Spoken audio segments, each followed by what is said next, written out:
오늘 말씀의 제목은 주님의 재림을 준비하는 사람, 주님의 재림을 준비하는 사람이라는 제목을 하나님 말씀 선포하겠습니다.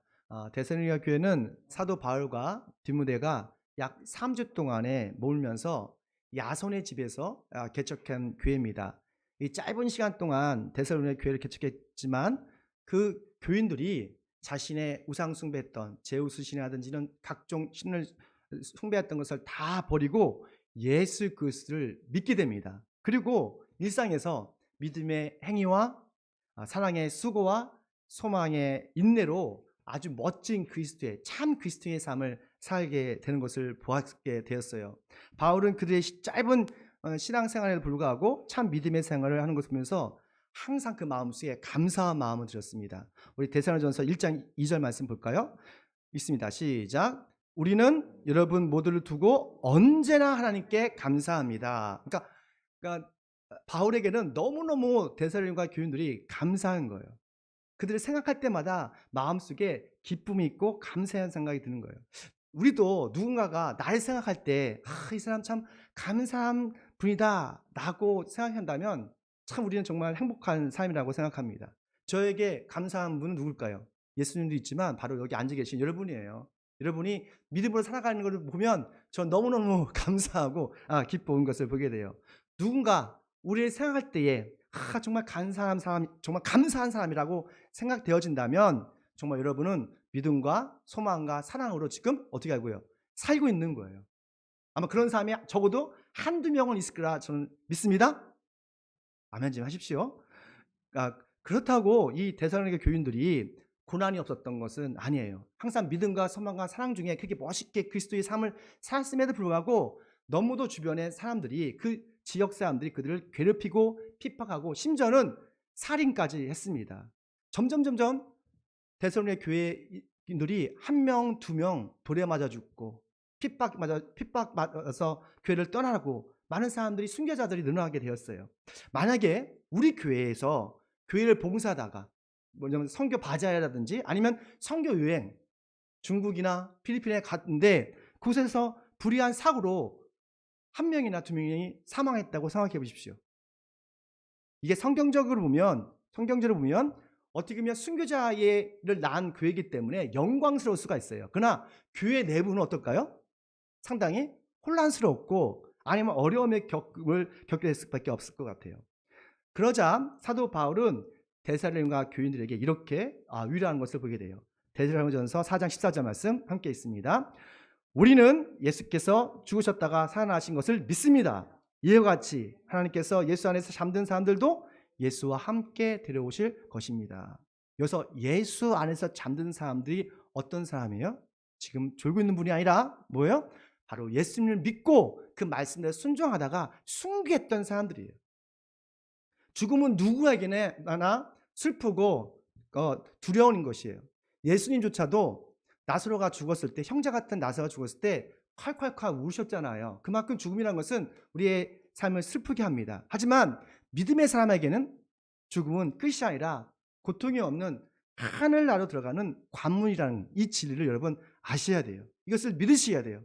성경적으로 순교자들은 이미 어디에 있어요? 지옥에 있어요? 아니에요.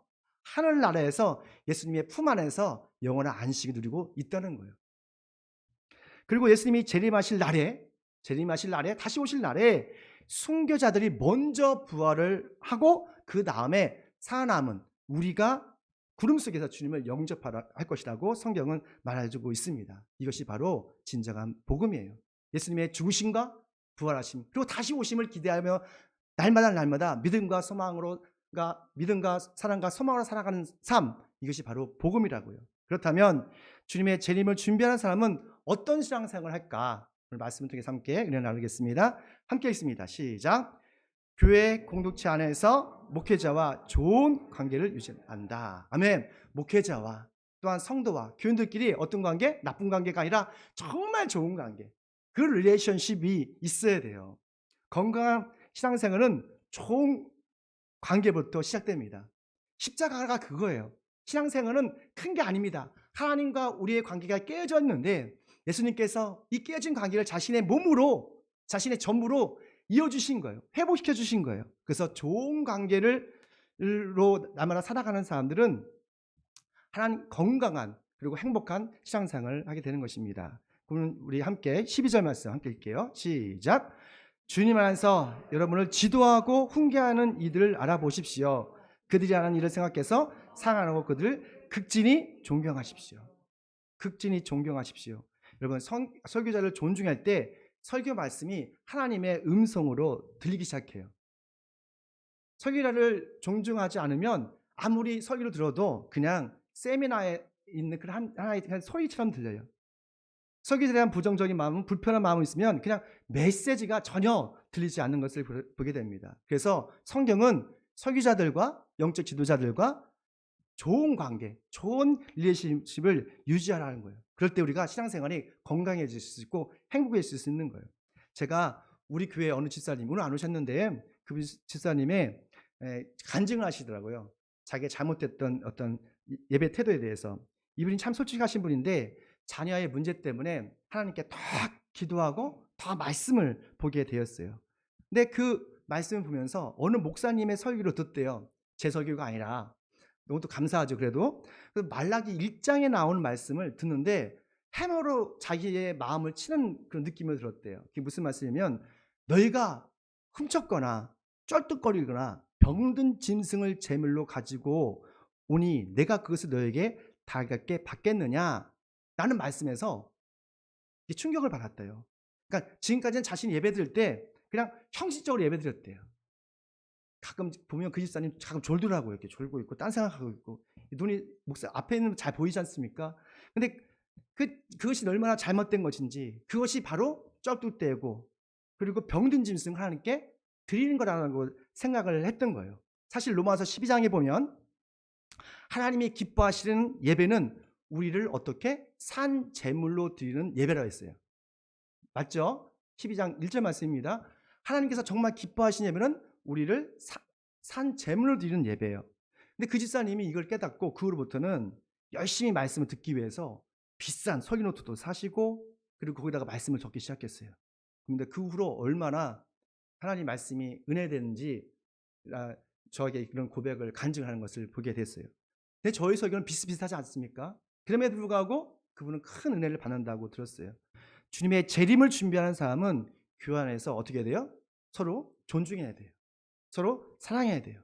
그럴 때에 하나님의 음성이 들 수 있고 하나님의 마음을 뜻대로 살 수가 있는 거예요. 사랑은 존중하는 겁니다. 그래서 예수님께서는 내가 너희에게 새 계명을 주는데 서로 사랑하라. 서로 사랑하면 너희가 나의 제자인 줄 아니라 라고 말씀하셨어요. 그러니까 종말이 가까울수록 어떻게 돼요? 우리가 서로를 존중하고 그럴 때 우리가 좋은 관계를 유지할 수 있고 하나님의 음성이 들 수가 있는 것이죠.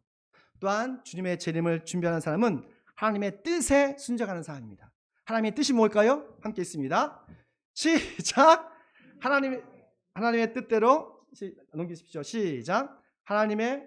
넘기세요. 시작. 하나님의 뜻대로 항상 기쁨하고 감사할 삶을 살아가라. 아멘. 하나님의 뜻은 뭐라고요? 항상 우리가 기뻐하고 감사하는 삶을 살아가는 것입니다.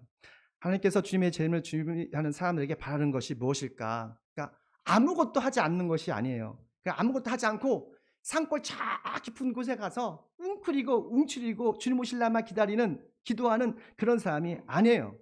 치열한 일상에서 여러분처럼 주님과 동행하면서 기뻐하고 감사하고 기도하는 삶, 이런 삶을 원하시는 겁니다. 우리 16절 말씀 함께 있습니다. 큰 소리로 시작.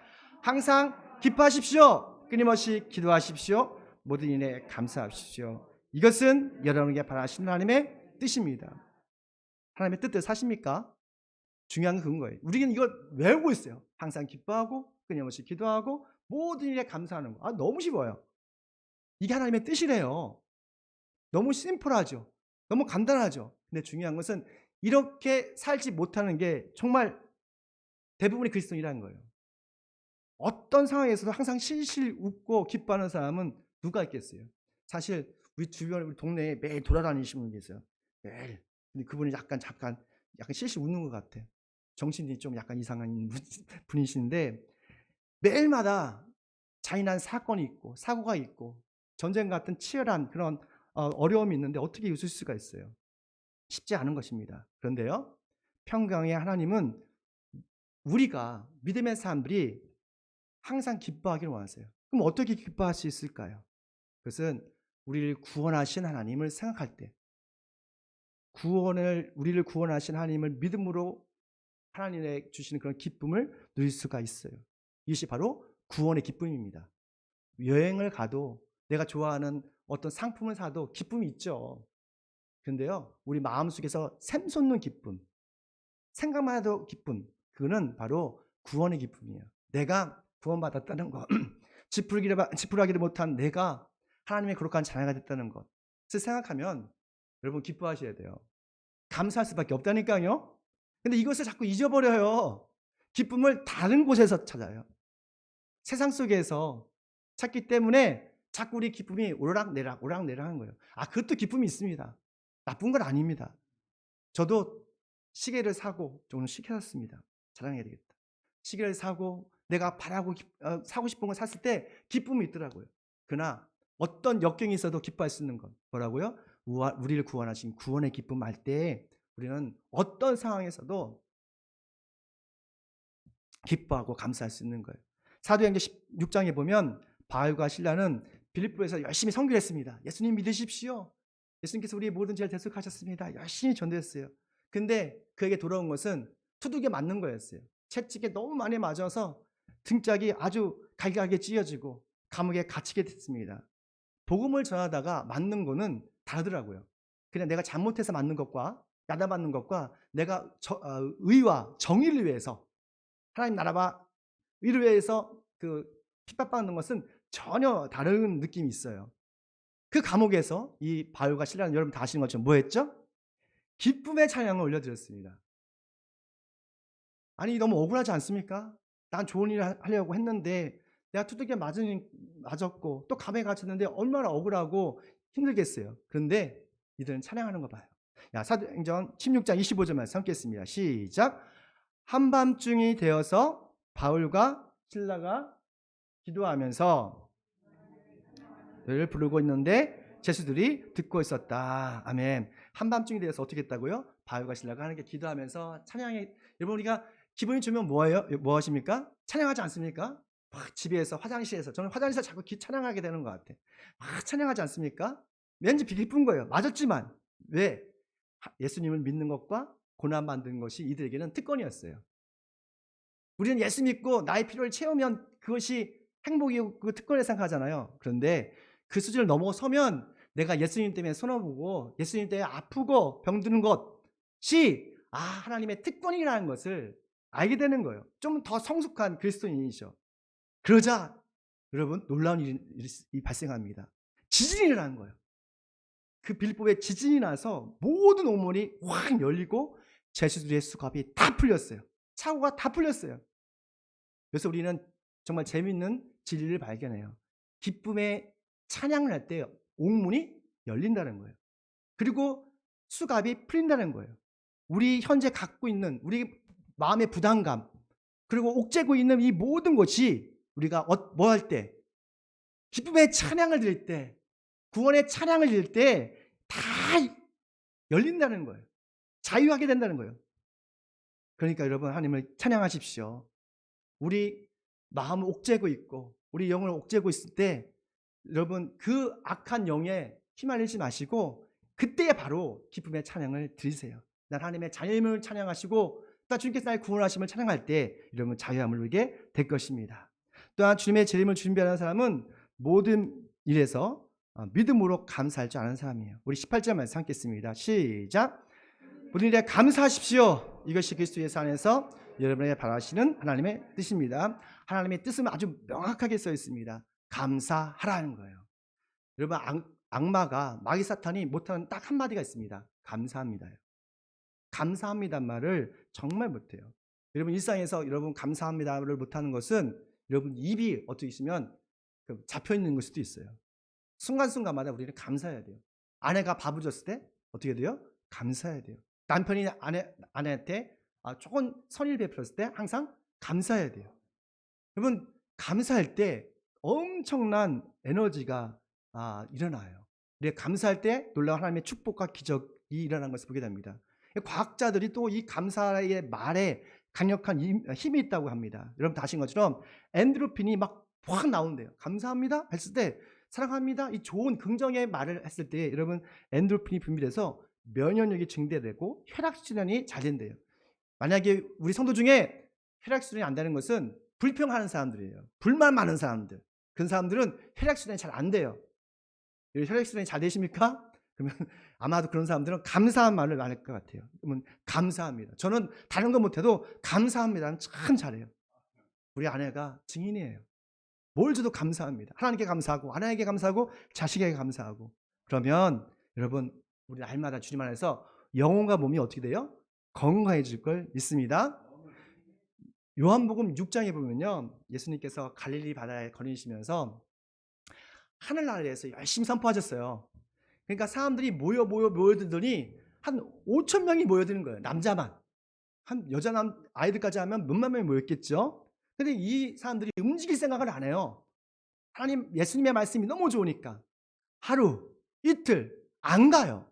그러니까 어떤 사람은 하루 굶는 사람, 이틀 굶는 사람들이 되었어요. 너무 배고프겠죠. 그래서 예수님께서는 너무 사랑하시기 때문에 그 모든 백성들에게 뭘 먹을 걸 주고 싶었어요. 줄 게 없는 거예요.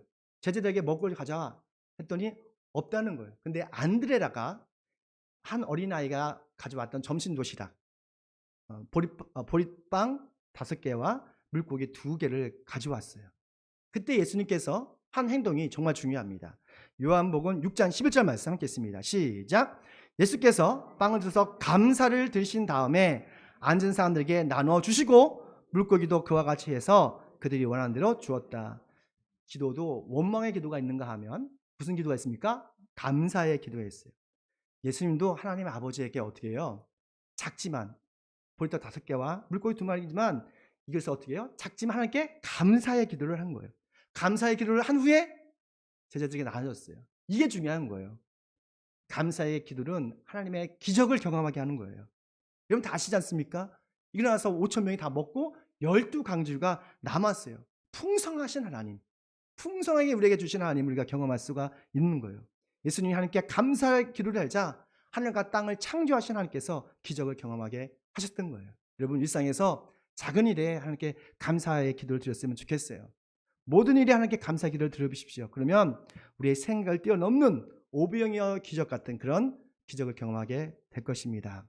그런데 어떻게 하나님의 뜻대로 항상 기뻐하고 끊임없이 기도하고 모든 일에 감사할 수 있는 신앙생활을 할 수 있을까? 그 원동력이 무엇일까요? 바로 성령 충만입니다. 우리가 성령 세례는 딱 한 번 받습니다. 그렇지만 성령 충만은 지속적으로 충전해야 돼요. 우리 함께 있습니다. 시작. 성령 충만으로 성령의 은사와 영적 분별을 유지하라. 되게 중요합니다. 주님의 재림을 준비하는 사람들은 우리가 날마다 성령의 기름을, 성령의 충만을 이렇게 채워 넣으셔야 돼요. 그렇지 않으면 자꾸 흔들릴 수 있고 무너질 수가 있는 거예요. 19절 말씀 함께 있습니다. 시작. 성령을 소멸하지 마십시오. 예언을 말씀하시 말씀하십니다. 우리가 예수님을 믿고 받은 최고의 선물이 여러분 무엇입니까? 당연히 구원도 있고 천국 간다는 것도 아는데 저는 그것도 있지만 또 한 가지가 있어요. 뭐예요? 권사님들? 성령님이십니다. 성령님이 최고의 선물이에요. 우리가 바라고 기대하는 것도 이루는 것도 선물이지만 정말 하나님의 입장에서 또 예수님의 입장에서는 가장 우리에게 주신 최고의 선물은 성령님이세요. 구약의 성경에 보면 성령님이 믿음의 영웅들에게만 임재했어요. 모세, 여호수아, 다윗, 솔로몬, 엘리야, 다니엘 같은 그런 출중한 믿음의 사람들, 믿음의 영웅들에게 성령이 on the fire, 그러니까 성령이 임재했다고요. 불이 임했다고요. 근데 신약에서는 그게 아니에요. 그 수준이 아니에요. 성령님이 여러분의 몸속에 들어가세요. into the fire. 성령께서 여러분의 마음속에 들어가신다니까요.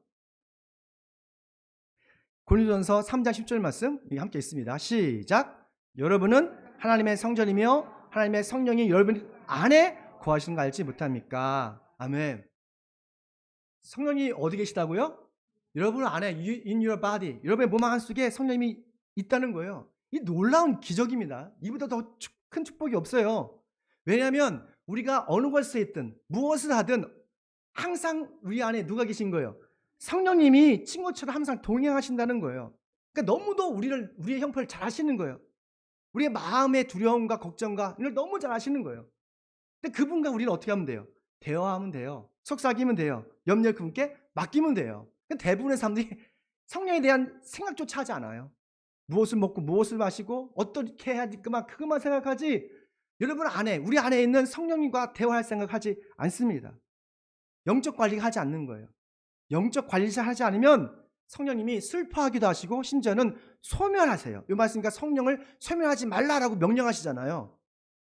이건 권면이 아니라 명령입니다. 성령님을 소멸하지 말라는데 많은 사람들이 성령님을 소멸시키고 있어요. 어느 때 성령님께서 슬퍼하십니까? 언제 성령님이 떠나가세요? 하나님의 뜻에 따라 살지 않을 때, 세상의 속에서 술과 담배와 성적 쾌락과 또는 마약과 이런 하나님이 싫어한 것들, 우리 마음속의 미움과 다툼과 시기, 이런 것들이 우리의 영혼을 파괴시키고 성령님을 떠나게 하는 거예요. 우리 영혼이 더럽혀지면 성령님은 어쩔 수가 없어요. 떠날 수밖에 없는 거예요. 여러분, 영적 관리를 하십시오. 그리고 순간순간마다 주님과 좀 대화를 하세요. 그러면서 주님께서 여러분과 정말로 여러분의 필요한 뿐만 아니라 우리의 염려 같은 것을 주님 말씀으로 치료해 주실 겁니다.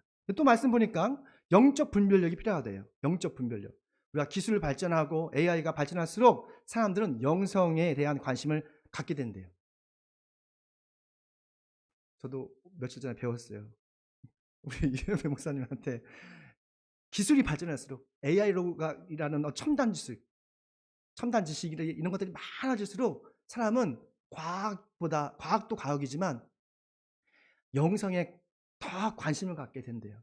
근데 하나님에 대한, 영성에 대한 관심을 가질수록 여러분 아세요? 적 그리스도들이 많아져요. 가짜들이 많아진다고요. 우리나라에서도 자신이 재림 예수로 가는 사람이 1000명이 넘는데요. 1000명은 그 영향력이 없는 사람이 아니라 몇천 명씩 그러니까 교인들이 표현할 수 있나? 그러니까 추종자들이 몇천 명, 몇만 명 되는 사람들이 그렇게 많다는 거예요. 우리가 생각하는 것보다 더 많은 사람들이 이단에 빠지는 것을 보게 돼요. 통일교, 신천지, 하나님의 교회, 이름은 너무 좋은데 다 이단되지 않습니까? 어떤 교주는 아버지 하나님이 있으니까 어머니 하나님도 있대요. 이게 뭔가, 제가 유튜브를 봤거든요. 근데 그럴듯하더라고요. 제가 들어도. 거기서 목소리가 저보다 훨씬 좋습니다. 무슨 아나운서 같은 목소리 나와서 또박또박 설명하는데 그 근거로 창세기 1장 1절 얘기를 하더라고요. 여기서 창세기 1장, 태초에 하나님이 천지를 창조하셨다. 근데 엘로힘이라는 말을 해요. 조심 안 돼요, 권사님들. 엘로힘이 뭐예요? 복수형이거든요. 힘이라는 것이. 그러니까 아버지 하나님이 있으니까 어머니 하나님이 있는 것이 아니냐, 상대가 있는 것이 아니냐라고 주장하더라고요. 복수니까. 그냥 여러분 다 아시는 것처럼 이 엘로힘은 누구를 의미하고 있어요? 성부, 성자, 성령 하나님을 의미하고 있는 거예요. 어머니 하나님 아니라니까. 근데 그걸 비춰서 어머니 하나님이라고 하는 거예요. 근데 많은 사람들이, 지성인들이 그곳에 많이 찾아가요. 여러분, 구약 성경에는 하나님 이름이 너무 그렇게 해서 하나님 이름을 감히 부르지 못했어요. 원래 야훼, 하나님이 원래 하나님의 이름입니다. 그 야훼란 말이 너무 그렇게 해서 유대인들은 부를 수도 없었어요. 그리고 성경에 야훼란 말이 나오면 붓을 빨아서 다시 썼어요. 그만큼 거룩하신 이름이에요. 그래서 그 이름 부를 수 없어서 여호와, 아도나이라는 말을 쓴 거예요. 신약에 와서 우리는 주님이라는 아도나이라는 말을 쓰죠. 그리고 하나님을 아버지로 부르는 사람은 오직 누구밖에 없어요? 예수님밖에 없어요. 예수님이 겟세마네 동에서 아바 아버지, 이 잔을 주님의 뜻이라면 옮겨주세요 라는 말이에요. 아바 아버지, 아빠란 말이에요. 아바 아버지. 그러니까 이것은 하나님의 아들이 참 하나님께 드리는 기도잖아요. 근데 그것은 친밀감을 의미하는 거예요. 친밀감. 다른 유대인들이 그렇게 감히 부르지 못했다, 구역은 부르지도 못했단 말이에요. 그래서 우리는 기도할 때 어떻게 합니까? 하나님 아버지란 말을 하잖아요. 우리가 예수 그리스도를 믿음을 통해서 우리는 누구나 하나님을 아버지로 부를 수가 있는 거예요. 왜냐면 우리는 하나님의 가족이 됐으니까. 그런 의미로 접근해야지. 하나님 아버지가 있으니까 하나님 어머니 있고. 그럼 뭐 어떻게 하자는 거예요? 그럼 신들이 계속 많아질 거 아니에요. 절대 그럴 수 없는 겁니다. 여러분, 그래서 우리가 영적인 분별력이 있어야 돼요. 영적 분별력이 갖추기 위해서는 뭐가 해야 돼요? 성령의 충만을 받아야 합니다.